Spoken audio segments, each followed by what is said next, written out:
20 ಅಕ್ಕಿ ಇಡಿ, 10 ಅಕ್ಕಿ ಇಡಿ, 5 ಅಕ್ಕಿ ಇಡಿ. ವೆಂಟಿಲೇಷನ್ನು ಮತ್ತು ಸನ್ಲೈಟು ತುಂಬ ಇಂಪಾರ್ಟೆಂಟ್ ಆಗುತ್ತೆ ಅಕ್ಕಿಗೆ. ಸೊ ನೀವು ಫಾಲೋ ಮಾಡ್ಕೊಳ್ಳಿ, ಆರಾಮಾಗಿ ಅಕ್ಕಿ ಲಾಂಗ್ ಟೈಮ್ ಆಗುತ್ತೆ. ಸೊ ಏನೂ ಪ್ರಾಬ್ಲಮ್ ಆಗಲ್ಲ. ನೋಡಿ, ಈ ಥರ ಅಕ್ಕಿ ಆರಾಮಾಗಿರ್ಬೇಕಂದ್ರೆ ನೀವು ನೀಟಾಗಿ ನೋಡ್ಕೋಬೇಕು.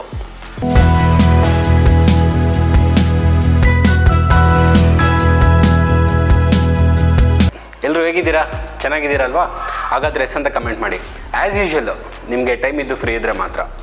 ಸೊ ಈ ವಿಡಿಯೋ ಸ್ಟಾರ್ಟ್ ಮಾಡೋಕ್ಕೆ ಮುಂಚೆ ಎಲ್ರಿಗೂ ಗಣೇಶ ಮತ್ತು ಗೌರಿ ಹಬ್ಬದ ಹಾರ್ದಿಕ ಶುಭಾಶಯಗಳು. ಎಲ್ರಿಗೂ ಏನೇನು ಮಾಡಬೇಕಂತ ಅಂದ್ಕೊಂಡಿದ್ದೀರ ಕಾರ್ಯಗಳು ಯಾವುದು ವಿಘ್ನ ಬರದೆ ನಮ್ಮ ಗಣಪತಿ ಎಲ್ಲ ವಿಘ್ನಗಳನ್ನು ನಿವಾರಣೆ ಮಾಡಿ ಎಲ್ರಿಗೂ ಒಳ್ಳೇದಾಗಲಿ ಅಂತ ಕೇಳಿ. ನೀವು ಅಕ್ಕಿ ಸೇರ್ಸೋದು ತುಂಬ ಈಸಿ. ದುಡ್ಡು ಕೊಟ್ಟು ತಂದಿರ್ತೀರ ಆಚೆ ಕಡೆಯಿಂದ, ಇಲ್ಲಾಂದರೆ ನಿಮಗೆ ಒಳ್ಳೆ ಫ್ರೆಂಡ್ಸ್ ಇದ್ದಾರೆ ಅಂದರೆ ಅವ್ರು ಕೊಟ್ಟಿರ್ತಾರೆ. ಸೊ ಇಲ್ಲ ಅಂದರೆ ಯಾರೋ ದೊಡ್ಡ ಶೋಕ್ದಾರೆ ಕೊಟ್ಟಿರ್ಬೋದೇನೋ ನಿಮಗೆ. ಸೊ ಅಕ್ಕಿನ ಈಸ್ಕೊಂಬರೋ ದೊಡ್ಡ ವಿಷಯ ಅಲ್ಲ, ಅದನ್ನು ನೀಟಾಗಿ ಸಾಕಬೇಕು, ಇಲ್ಲ ಅಂದರೆ ಸತ್ತೋಗ್ತವೆ. ಸೊ ಈಗಾಗಲೇ ಬೆಂಗಳೂರಲ್ಲಿ ಒಳ್ಳೆ ಅಕ್ಕಿಗಳು ತುಂಬ ಕಮ್ಮಿ ಆಗಿಬಿಟ್ಟಿದೆ. ಸೊ ನಾನು ಯಾರಿಗೂ ಅಂತ ಹೇಳಕ್ಕೆ ಬರಲ್ಲ, ಮೇಂಟೈನ್ ಮಾಡೋಕ್ಕೆ ಸ್ವಲ್ಪ ಜನಕ್ಕೆ ಗೊತ್ತಿಲ್ಲ. ಸೊ ಹೊಸ ಶೋಕ್ದಾರ್ಗಳು ನಿಮ್ಮ ಹತ್ರ ಯಾವ್ದಾದ್ರು ಒಳ್ಳೆ ಅಕ್ಕಿ ಇದೆ ಅಂದರೆ ಅದನ್ನು ಹೇಗೆ ನೀವು ಮೇಂಟೈನ್ ಮಾಡ್ಕೋಬೇಕು ಅಂತ ಈ ವಿಡಿಯೋ ಮುಖಾಂತರ ನಿಮಗೆ ತೋರಿಸ್ತೀನಿ. ವಿಡಿಯೋನ ಸ್ಕಿಪ್ ಮಾಡಿದೆ ಒಂದೊಂದು ಬಿಟ್ಟು ನೀಟಾಗಿ ಕೇಳಿಸ್ಕೊಳ್ಳಿ. ಸೊ ಅದೇ ಥರ ಮೇಂಟೈನ್ ಮಾಡ್ಕೊಂಡು ಹೋದರೆ ನಿಮ್ಮ ಮನೇಲಿನೂ ಅಕ್ಕಿಗಳು ಚೆನ್ನಾಗಿರ್ತವೆ, ಏನೂ ಆಗಲ್ಲ. ಈ ವಿಡಿಯೋ ಹೊಸ ಶೋಕ್ದಾರ್ಗಳಿಗೆ ಪಾಪ ಅಕ್ಕಿ ಸೇರಿಸಿರ್ತಾರೆ, ಹೆಂಗೆ ಮೇಂಟೈನ್ ಮಾಡಬೇಕಂತ ಗೊತ್ತಿರಲ್ಲ. ಸೊ ಅವ್ರಿಗೆ ಗೂಡಿಂದನೇ ಹೇಳ್ಕೊಂಡು ಹೋಗ್ತೀನಿ. ಓಕೆ, ಸೊ ಅಕ್ಕಿ ಸೇರಿಸಿದ್ದೀರಾ, ಬೇಸಿಕ್ ಏನು ಇಟ್ಕೋಬೇಕಂದ್ರೆ ನೀವು ತಲೆಯಲ್ಲಿ. ಸೊ ಅಕ್ಕಿಗೆ ಅಕ್ಕಿನ ಸೈಡ್ ಇಡೋಣ. ಸೊ ನಾವು ಇವಾಗ ಮನೇಲಿ ಇರ್ತೀವಂದರೆ, ಸಪೋಸ್ ಇವಾಗ ನಾನು ಯಾವುದೋ ಬಾಡಿಗೆ ಮನೆಗೆ ಹುಡ್ಕಕ್ಕೆ ಹೋಗ್ತೀನಿ ಅಂದರೆ ಫಸ್ಟ್ ಪಾಯಿಂಟ್ ಏನು ನೋಡ್ತೀರಾ ನೀವು? ಈ ಗಾಳಿ ಬೆಳಕು ಚೆನ್ನಾಗಿದೆಯಾ ಅಂತ ನೋಡ್ತೀರಾ ಅಲ್ವಾ? ಸೇಮ್ ಹಂಗೇನೆ ಇವಾಗ ನೀವು ಅಕ್ಕಿ 20 ಅಕ್ಕಿ ಇಡಿ, 10 ಅಕ್ಕಿ ಇಡಿ, 5 ಅಕ್ಕಿ ಇಡಿ. ವೆಂಟಿಲೇಷನ್ನು ಮತ್ತು ಸನ್ಲೈಟು ತುಂಬ ಇಂಪಾರ್ಟೆಂಟ್ ಆಗುತ್ತೆ ಅಕ್ಕಿಗೆ. ಸೊ ನೀವು ಅದನ್ನು ಕಬ್ಬಿಣದ ಗೂಡಲ್ಲಾದರೂ ಇಡಿ, ಚೈನಾ ಕೇಜಲ್ಲಾದರೂ ಇಡಿ, ಇಲ್ಲಾಂದರೆ ಮರದ ಗೂಡಲ್ಲಾದ್ರೂ ಇಡಿ. ಸೊ ಬಟ್ ವೆಂಟಿಲೇಷನ್ ತುಂಬ ಚೆನ್ನಾಗಿರಬೇಕು. ಯಾವುದೋ ಒಂದು ಮೂಲೆಯಲ್ಲಿ ಹಾಕ್ಬಿಟ್ಟು ಕತ್ಲೆ ಲೈಟ್ ಬರದೇ ಇರೋ ಥರ, ಸನ್ಲೈಟ್ ಬೀಳದೇ ಇರೋ ಥರ ಜಾಗದಲ್ಲೆಲ್ಲ ಇಟ್ಟರೆ ಅದು ಅಕ್ಕಿ ಸತ್ತೋಗ್ಬಿಡ್ತವೆ, ಮತ್ತು ಅದು ನಿಮಗೆ ಹೆಲ್ದಿಯಾಗಿರಲ್ಲ, ಬೇಗ ಕಾಯಿಲೆ ಬರೋದೆಲ್ಲ ಆಗುತ್ತೆ. ಸೊ ನೀವೇನಾದರೂ ಮರದ ಗೂಡಲ್ಲಿ ಅಕ್ಕಿ ಇಟ್ಟಿದ್ದೀರಾ ಅಂದರೆ 2 days ಒನ್ಸ್ ತಪ್ಪದೆ ಕ್ಲೀನ್ ಮಾಡಬೇಕು. ಯಾಕಂದರೆ ಇವಾಗ ನಾವು ಮನೇಲಿದ್ದೀವಿ ಅಂದರೆ ಮನೆ ಡೈಲಿ ಕ್ಲೀನ್ ಮಾಡ್ಕೋತೀವಲ್ಲ, ಆ ಥರ 2 days ಒನ್ಸು ತಪ್ಪದೆ ಕ್ಲೀನ್ ಮಾಡಬೇಕು. ಸೊ ನಾನೇನು ಮಾಡ್ತೀನಿ ಅಂದರೆ ಮರದ ಗೂಡ್ಗಿನ್ನ ನಾನು ಪ್ರಿಫರ್ ಮಾಡೋದು ಅಂದರೆ, ಇವಾಗ ನೀವು ಹೊಸ ಶೋಕ್ದಾರ್ ಇರ್ತೀರಾ, ನೀವು ಓದ್ತಿರ್ತೀರೋ ಇಲ್ಲಾಂದರೆ ಕೆಲಸ ಮಾಡ್ತಿರ್ತೀರೋ ನಂಗೆ ಗೊತ್ತಿಲ್ಲ. ಇನ್ ಕೇಸು ಇಲ್ಲ ನೀವು ಸ್ವಲ್ಪ ದುಡ್ಡು ಖರ್ಚು ಮಾಡ್ತೀರಾ, ನೀಟಾಗಿ ಅಕ್ಕಿ ಇಟ್ಕೋಬೇಕಂದ್ರೆ ಆದಷ್ಟು ಚೈನಾ ಕೇಜಲ್ಲಿ ಅಕ್ಕಿ ಇಟ್ಕೊಳ್ಳಿ. ಏನಾಗುತ್ತೆ ಅಂದರೆ ಅದರಲ್ಲಿ ವೆಂಟಿಲೇಷನ್ ಚೆನ್ನಾಗಿ ಬರುತ್ತೆ ಒಂದು. ಅದಾದಮೇಲೆ ವೆಂಟಿಲೇಷನ್ನು, ಸನ್ಲೈಟು ಅದೆಲ್ಲದಕ್ಕಿಂತ ಮುಖ್ಯವಾದದ್ದೇನೆಂದರೆ ಅಕ್ಕಿಗೆ ನೀರು 24/7 ನೀರಿರಬೇಕು. ಊಟ 1 ಟೈಮ್ ಹಾಕಿದ್ರೂ ಸಾಕು, ಬಟ್ ನೀರು ಮಾತ್ರ 24/7 ಇರಬೇಕು. ಏನಾಗತ್ತಂದರೆ ಇವಾಗ ನೋಡಿ, ನಮಗೆ ಏನಾದರೂ ಬಾಯಾರಿಕೆ ಆದರೆ ನಾವು ಹೋಗ್ತಕ್ಕಂಥ ನೀರು ಕುಡ್ಬಿಡ್ತೀವಿ. ಆದರೆ ಬರ್ಡ್ಗೆ ನೀವು ಗೂಡಲ್ಲಿ ಹಾಕಿರ್ತೀರಾ, ಬೆಳಗ್ಗೆ ಒಂದು ಸರಿ ಕುಡಿಸ್ತೀರಾ, ಸಂಜೆ ಒಂದು ಸರಿ ಕುಡಿಸ್ತೀರಾ, ಅದು ಅಕ್ಕಿ ಹಂಗೆ ಮಾಡ್ಕೋಬೋದು. ಜೊತೇಲಿರೋದಕ್ಕೆ ಇಲ್ಲ ರೆಸ್ಟಲ್ಲಿರೋಂಥ ಅಕ್ಕಿಗಳಿಗೆ ಯಾವಾಗಲೂ ನೀರಿದ್ದರೆ ತುಂಬ ಒಳ್ಳೆಯದು. ಬೇಸಿಕಲಿ ಪೇರು ಮರಿ ಮಾಡಿರೋ ಅಂಥ ಅಕ್ಕಿಗಳಿಗೆ 24/7 ನೀರಿದ್ದರೆ ಮರಿಗಳನ್ನ ತುಂಬ ಚೆನ್ನಾಗಿ ಸಾಕ್ತವೆ. ಅದು ಊಟ ಕಕ್ಕುವಾಗ ಅದಕ್ಕೆ ಕಷ್ಟ ಆಗಲ್ಲ, ಡಿಫಿಕಲ್ಟೀಸ್ ಇರಲ್ಲ ಅದಕ್ಕೆ ಏನು ಊಟ ಕಕ್ಕುವಾಗ. ಸೊ ನೀವು ಇನ್ನೊಂದು ಏನು ಮಾಡಬೇಕಾಗತ್ತಂದರೆ ಅವಾಗ, ಸೊ ಬೇಸಿಕಲಿ ಅದ್ರದ್ದು ಗಲೀಜೆಲ್ಲ ಇರುತ್ತಲ್ಲ, ಅದ್ರ ಮೇಲೆ ಅದು ಕಾಲಿಡೋದೆಲ್ಲ ಮಾಡಬಾರ್ದು. ಸೊ ಅದಕ್ಕೇನೇನು ಮಾಡ್ತೀರಾ, 2 days ಒಂದ್ಸರಿ ಕ್ಲೀನ್ ಮಾಡ್ಕೊಳ್ಳಿ ಮರದ ಗೂಡಲ್ಲಿದ್ದರೆ. ಇಲ್ಲ ನೀವು ಸ್ವಲ್ಪ ಇನ್ನೂ ಚೆನ್ನಾಗೆ ದುಡ್ಡು ಕಾಸು ಪರವಾಗಿಲ್ಲ, ನಾವು ಯೋಚನೆ ಮಾಡಲ್ಲ ಅಂದರೆ ಚೈನಾ ಕೇಜ್ ಸೆಟಪ್ ಮಾಡ್ಕೊಂಬಿಡಿ. ಜೊತೆಗೂ ಆಗಲಿ ಸಿಂಗಲ್ಗೂ ಆಗಲಿ. ಸಿಂಗಲ್ಗೆ ಅದೇ 1 ಅಡಿದು ಬರುತ್ತಲ್ಲ, 1 feet ಅದು ಇಟ್ಕೊಳ್ಳಿ. ದೊಡ್ಡ ಗೂಡಿಗೆ ಜೊತೆಗೆ 2 feet ಏನು ಬರುತ್ತೆ ಅದು ಇಟ್ಕೊಳ್ಳಿ. ಸೊ ಅದು ಇಟ್ಕೊಂಡಾಗ ನಿಮಗೆ ಚೆನ್ನಾಗಿರುತ್ತೆ ಹೆಲ್ದಿಯಾಗಿ ಅಕ್ಕಿಗಳು. ಸೊ ನೋಡಿ, ಇವನ್ ಥರ ಹೆಲ್ದಿಯಾಗಿ ನೋಡಿ ಆರಾಮಾಗಿ ಆಟ ಆಡ್ಕೊಂಡು ಇರ್ತಾನೆ ನೋಡಿ.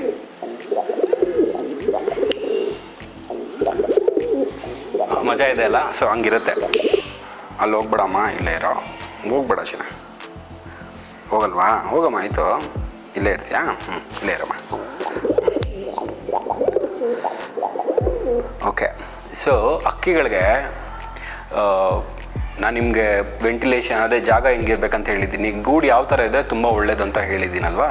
ಸೊ ಅದಾದಮೇಲೆ ಊಟ, ಅಕ್ಕಿಗೆ ನೀವು ಎಲ್ಲ ಥರ ಊಟ ಕೊಡಬೇಕಾಗತ್ತೆ. ಅಂದರೆ ಮಲ್ಟಿ ವಿಟಮಿನ್ಸು ಏನೇನಿದೆ ಎಲ್ಲನೂ ಸಿಗಬೇಕು ಅಕ್ಕಿಗೆ. ಬಿಕಾಸ್ ನೀವು ಅದನ್ನು ಅಕ್ಕಿನ ಮನೇಲಿ ಇಟ್ಕೊಂಡಿದ್ದೀರಾ ಅಂದರೆ ಸೊ ನೀವು ರೆಸ್ಪಾನ್ಸಿಬಲ್ ಆಗ್ತೀರಾ. ಎಲ್ಲ ಥರ ಪ್ರೋಟೀನ್ಸು ಸಪ್ಲಿಮೆಂಟ್ಸ್ ಕೊಡೋದು ನಿಮ್ಮ ಜವಾಬ್ದಾರಿ ಆಗುತ್ತೆ. ಆಚೆ ಕಡೆ ಇದ್ದರೆ ಅದು ಹುಡ್ಕೊಂಡು ತಿನ್ಕೊಂಡು ಅದು ಚೆನ್ನಾಗಿರ್ತವೆ. ಸೊ ನಮ್ಮ ಮನೇಲಿದೆ ಅಂತವಾಗ ಸೊ ನಾವು ಎಲ್ಲ ಥರ ಪ್ರೋಟೀನ್ಸ್ನ ಕೊಡಬೇಕು ಅಲ್ವಾ. ಸೊ ಅದಕ್ಕೆ ನಿಮಗೆ ಸಪೋಸ್ ನಿಮ್ಮ ಹತ್ರ ಇವಾಗ ಒಂದು 50 ಬರ್ಡ್ ಇದೆ ಅಂದ್ಕೊಳ್ಳಿ. ನಾನು ನಿಮಗೊಂದು ಫುಲ್ಲು ಮಿಕ್ಸ್ ಎಲ್ಲ ಕಾಳುಗಳು ಏನೇನು ಕಾಳುಗಳಂತ ಡೀಟೇಲಾಗಿ ಹೇಳ್ತೀನಿ. ಇವಾಗ ಆ ಮಿಕ್ಸ್ನ ರೆಡಿ ಮಾಡಿಕೊಂಡು ಇಟ್ಕೊಳ್ಳಿ. ಅದನ್ನು ಯಾವ ಥರ ಯೂಸ್ ಮಾಡಬೇಕು, ಎಷ್ಟು ದಿನಕ್ಕೆ ಯೂಸ್ ಮಾಡಬೇಕು ಅಂತಲೂ ನಾನು ನಿಮ್ಗೆ ಹೇಳ್ತೀನಿ. ಮೊದಲನೇದು ಗೋಧಿ 2 kg, ಎರಡನೇದು ಸಜ್ಜೆ 2 kg, ಮೂರನೇದು ಬಿಳಿ ಜೋಳ 2 kg, ಕಡಲೆ, ನಾಲ್ಕನೇದು ಕಡಲೆಬೇಳೆ 1/4 kg, ಉದ್ದಿನ ಕಾಳು ಅರ್ಧ kg, ಉದ್ದಿನ ಬೇಳೆ ಅರ್ಧ kg. ನೆಕ್ಸ್ಟ್ ಏನು ಮಾಡ್ತೀರಾ, ಹೆಸರು ಕಾಳು ಅರ್ಧ kg, ಆಮೇಲೆ ಹೆಸರು ಬೇಳೆ ಅರ್ಧ kg, ಬಿಳಿ ಎಳ್ಳು 1/4 kg, ಕಪ್ಪೆಳ್ಳು 1/4 kg, ದಪ್ಪ ಸಾಸಿವೆ ಅರ್ಧ kg, ಬಾರ್ಲೆ 1/4 kg. ಇದಿಷ್ಟು ಹಾಕ್ಕೊಳ್ಳಿ. ಇದಿಷ್ಟು ಹಾಕ್ಕೊಂಡು ಸ್ಕ್ರೀನ್ಶಾಟ್ ತೊಗೊಳ್ಳಿ, ನಿಮ್ಗೆ ಈಸಿ ಆಗುತ್ತೆ. ಹೆಸರು ನೆನಪಿಲ್ಲ ಅಂದರೆ ಹೆಸರುಗಳನ್ನ ನೀಟಾಗಿ ಕೇಳಿಸ್ಕೊಳ್ಳಿ. ಸೊ ನೆಕ್ಸ್ಟು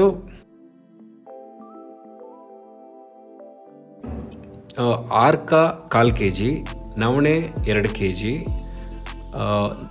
ಫ್ಲ್ಯಾಕ್ಸ್ ಸೀಡ್ಸು ಅರ್ಧ kg, ಬ್ರೋಕನ್ ಕಾರ್ನು 2 kg, ಆಮೇಲೆ ಪೋಲ್ಟ್ರಿ ಫೀಡ್ ಅಂತ ಬರುತ್ತಲ್ಲ ಫೀಡ್ಸ್ ಅದು 4 kg. ಇದಿಷ್ಟನ್ನು ನೀವು ನೀಟಾಗಿ ಮಿಕ್ಸ್ ಮಾಡಿಬಿಟ್ಟು ಸೆರ್ಲಾಕ್ದು ಸ್ಪೂನ್ ಬರುತ್ತಲ್ಲ ಅದರಲ್ಲಿ ನೀವು ಹಾಕೋಬೇಕಾಗತ್ತೆ. ಸೆರ್ಲಾಕ್ ಸ್ಪೂನಲ್ಲಿ ಅದರಲ್ಲಿ ಅರ್ಧ ಹಾಕೊಂಬಂದರೆ ಸಾಕು 1 ಬರ್ಡ್ಗೆ. ಸರಿ, ಅಂದರೆ ಒಂದು ಬರ್ಡು ಒಂದು ಸರಿ ಮರಿ ಮಾಡಿದ್ಮೇಲೆ ಎಷ್ಟು ಗ್ಯಾಪ್ ಇರಬೇಕು? ಮಿನಿಮಮ್ ಅಂದರೆ 6 months ಗ್ಯಾಪ್ ಇದ್ದರೆ ಬರ್ಡು ನಿಮಗೆ ಒಳ್ಳೆ ಕ್ವಾಲಿಟಿಯಲ್ಲಿ ಪಟ್ಟ ಬರುತ್ತೆ. ಒಳ್ಳೆ ಕ್ವಾಲಿಟಿಯಲ್ಲಿ ಪಟ್ಟ ಬರುತ್ತೆ, ತುಂಬ ಚೆನ್ನಾಗಿ ಆರುತ್ತೆ.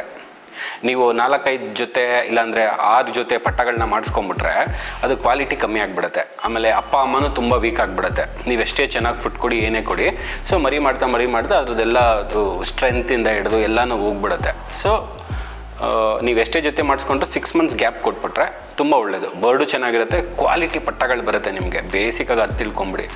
ನೀವು ಅಕ್ಕಿ ಇಡೋದು, ಅಕ್ಕಿ ಶೋಕ್ ಮಾಡೋದೇ ಅಕ್ಕಿ ಲಾಂಗ್ ಟೈಮ್ ಬಿಡಬೇಕು ಅಂತ ಅಲ್ವಾ. ಸೊ ಇದನ್ನು ಫಾಲೋ ಮಾಡ್ಕೊಳ್ಳಿ, ಆರಾಮಾಗಿ ಅಕ್ಕಿ ಲಾಂಗ್ ಟೈಮ್ ಆಗುತ್ತೆ. ಸೊ ಏನು ಪ್ರಾಬ್ಲಮ್ ಆಗೋಲ್ಲ. 6 months ಗ್ಯಾಪ್ ಇರಲೇಬೇಕು, ಇದನ್ನು ಮಾತ್ರ ಮರಿಬೇಡಿ. ಸೊ ಅದಾಯ್ತಲ್ಲ. ಸೊ ನೆಕ್ಸ್ಟ್ ಸೊ ಇವಾಗ ಅಕ್ಕಿ ಜೊತೆ ಹಾಕಿದ್ಮೇಲೆ ಸೊ ಇವಾಗ ಬೆಂಗಳೂರಲ್ಲಿ ಹೆಂಗಾಗಿದೆ ಅಂದರೆ ನಿಮಗೆ ಗೊತ್ತು, ಕಾಂಕ್ರೀಟ್ ಕಾಡಾಗ್ಬಿಟ್ಟಿದೆ. ಮುಂಚೆಲ್ಲ ಏನಾಗ್ತಾಯಿತ್ತು, ಅಕ್ಕಿನ ನೆಲದ ಮೇಲೆ ಇಡ್ತಾಯಿದ್ವಿ. ಅಂದರೆ ಮಣ್ಣು ಗಿಣ್ಣು ಎಲ್ಲ ತಿಂದ್ಕೊಂಡು ಅಕ್ಕಿ ಚೆನ್ನಾಗಿರ್ತಾಯಿತ್ತು. ಜೊತೆ ಹಾಕ್ಮೇಲೆ ಅದಕ್ಕೆ ಕ್ಯಾಲ್ಶಿಯಮ್ ಆಗಿರ್ಬೋದು, ಮಲ್ಟಿ ವಿಟಮಿನ್ಸು, ಮಿನರಲ್ಸು ಎಲ್ಲ ಬೇಕಾಗುತ್ತೆ. ಸೊ ಅದಕ್ಕೆ ಏನು ಮಾಡ್ತೀರಾ, ಇವಾಗ ನೀವು ಟೆರಸ್ ಮೇಲೆ ಇಟ್ಟಿರ್ತೀರಾ. ನಿಮಗೆ ಟೆರಸ್ ಮೇಲೆ ಇಟ್ಕೊಂಡು ಇಲ್ಲಾಂದರೆ ಲಾಫ್ಟ್ ಒಳಗಡೆನೇ ಮಣ್ಣಿಲ್ಲ ಅಂದಾಗ ನಿಮಗೆ ಮಣ್ಣು ಯಾವ ಥರ ಮಣ್ಣು ತಿನ್ನಿಸ್ಬೇಕು ಅಂತ ಒಂದು ಸಣ್ಣದಾಗಿ ಹೇಳ್ತೀನಿ. ನೀಟಾಗೆ ಕೇಳಿಸ್ಕೊಂಡು ಅದನ್ನು ಫಾಲೋ ಮಾಡಿ. ಅಕ್ಕಿ ಮೊಟ್ಟೆ ತುಂಬ ಕ್ವಾಲಿಟಿಯಲ್ಲಿ ಬರುತ್ತೆ. ಪ್ಲಸ್ ಯಾವುದೇ ಕಾರಣಕ್ಕೂ ಒಡೆದೋಗಲ್ಲ ಮೊಟ್ಟೆಗಳು. ಯೂಶಲಾಗೆ ನೀವು ಹೊಸ್ದಾಗಿ ಜೊತೆ ಹಾಕ್ತವಾಗ ಅದು ಗಂಡು ತುಂಬ ಮಸ್ತಿ ಮಾಡ್ತಾ ಇರುತ್ತೆ, ಮೊಟ್ಟೆ ಮೇಲೆ ಓಡಾಡ್ತಾ ಇರುತ್ತೆ, ನಿಮ್ಗೆ ಗೊತ್ತಿರುತ್ತೆ. ಸೊ ಅದು ಆವಾಗದಾಗ ಮೊಟ್ಟೆ ಒಡೆದೋಗೋಂಥ ಚಾನ್ಸಸ್ ಜಾಸ್ತಿ ಇರುತ್ತೆ. ಕ್ಯಾಲ್ಶಿಯಮ್ ಚೆನ್ನಾಗಿದ್ದರೆ ಮೊಟ್ಟೆ ನೀಟಾಗಿರುತ್ತೆ, ಒಡೆದೋಗಲ್ಲ. ಸೊ ಅದಕ್ಕೇನು ಮಾಡ್ತೀರಾ ಅಂದರೆ, ಫಸ್ಟು ಉತ್ತದ ಮಣ್ಣು, ಕೆಮ್ಮಣ್ಣು ಅಂತಾರಲ್ಲ, ಉತ್ತದ ಮಣ್ಣು, ಒಂದಿಷ್ಟು ಉತ್ತದ ಮಣ್ಣು ತೊಗೊಳ್ಳಿ. ಅದಕ್ಕೆ ಉತ್ತದ ಮಣ್ಣು ಆದಮೇಲೆ ಬ್ಲ್ಯಾಕ್ ಸಾಲ್ಟ್ ಅಂತ ಕರೀತಾರೆ, ಕಪ್ಪುಪ್ಪು ಅಂತ ಕರೀತಾರೆ, ಬ್ಲ್ಯಾಕ್ ಸಾಲ್ಟ್ ಆಯ್ತಲ್ಲ. ಬ್ಲ್ಯಾಕ್ ಸಾಲ್ಟ್ ಆದಮೇಲೆ ಖಾರದ ಪುಡಿ ಸ್ವಲ್ಪ, ಆಮೇಲೆ ಧನಿಯಾ ಪುಡಿ ಸ್ವಲ್ಪ, ಅದಾದಮೇಲೆ ಸೋಂಕಾಳು ಬರುತ್ತಲ್ಲ, ಸೋಂಕಾಳನ್ನ ಗ್ರೈಂಡ್ ಮಾಡ್ಕೊಳ್ಳಿ ಪುಡಿ. ನಂದು ಪ್ರೀವಿಯಸ್ ವಿಡಿಯೋ ನೀವು ನೋಡಿದರೆ ಅದರಲ್ಲಿ ನಾನು ದಮ್ ನೀರು ಮಾಡುವಾಗ ಸೋಂಕಾಳು ಯೂಸ್ ಮಾಡಿದ್ದೀನಲ್ಲ. ಸೊ ಆ ಸೋಂಕಾಳು ಗ್ರೈಂಡ್ ಮಾಡಿಕೊಂಡು ಆ ಪುಡಿನ ಅದಕ್ಕೆ ಮಿಕ್ಸ್ ಮಾಡಿಕೊಂಡು ಅದ್ರ ಜೊತೆಗೆ ಈ ಮೊಟ್ಟೆದು ಶೆಲ್ ಬರುತ್ತಲ್ಲ, ಆ ವೈಟ್ ಏನು ಕರಿತೀವಲ್ಲ, ಮೊಟ್ಟೆ ಬಿಡಿಸಿದಾಗ ವೈಟ್ ಸಿಗುತ್ತಲ್ಲ, ಅದನ್ನು ಪುಡಿ ಮಾಡಿಬಿಟ್ಟು ಅದ್ರ ಜೊತೆಗೆ ಕಲ್ಲು ಇದು ಕಪ್ಪೆ ಚಿಪ್ಪು ಬರುತ್ತಲ್ಲ, ಕಪ್ಪೆ ಚಿಪ್ಪು ಅದನ್ನು ಪುಡಿ ಮಾಡಿಕೊಂಡು ನೀವು ಅದನ್ನೆಲ್ಲ ಫುಲ್ಲು ಮಿಕ್ಸ್ ಮಾಡಿಕೊಂಡು ಒಂದು ದೊಡ್ಡ ಕ್ರೇಟ್ ಹಾಕ್ಕೊಂಡು ಅಕ್ಕಿಗೆ ತಿನ್ಸ್ಕೊಂಡು ಬನ್ನಿ. ಜೊತೆ ಹಾಕಿದ್ಮೇಲೆ ಅದಕ್ಕೆ ತಿನ್ನಿಸ್ತಾ ಬನ್ನಿ. ಸೊ ಅವಾಗ ಮೊಟ್ಟೆ ಒಳ್ಳೆ ಕ್ವಾಲಿಟಿಯಲ್ಲಿ ಮೊಟ್ಟೆ ಬರುತ್ತೆ. ಸೊ ಅಷ್ಟು ಮಾಡಿದ್ರೆ ಸಾಕೆ. ಈ ವಿಡಿಯೋ ಇಷ್ಟ ಆಗಿದ್ದರೆ ಲೈಕ್ ಮಾಡಿ, ನಾವು ಕೊಟ್ಟಂಥ ಇನ್ಫಾರ್ಮೇಷನ್ ಇಷ್ಟ ಆಗಿದ್ದರೆ ಸಬ್ಸ್ಕ್ರೈಬ್ ಮಾಡಿ. ಈ ವಿಡಿಯೋ ಯಾರಿಗೆ ಯೂಸ್ಫುಲ್ ಆಗುತ್ತೆ ಅನಿಸುತ್ತೆ ಅವ್ರಿಗೆ ಶೇರ್ ಮಾಡಿ. Keep watching. Much love, Kiran Veeranna.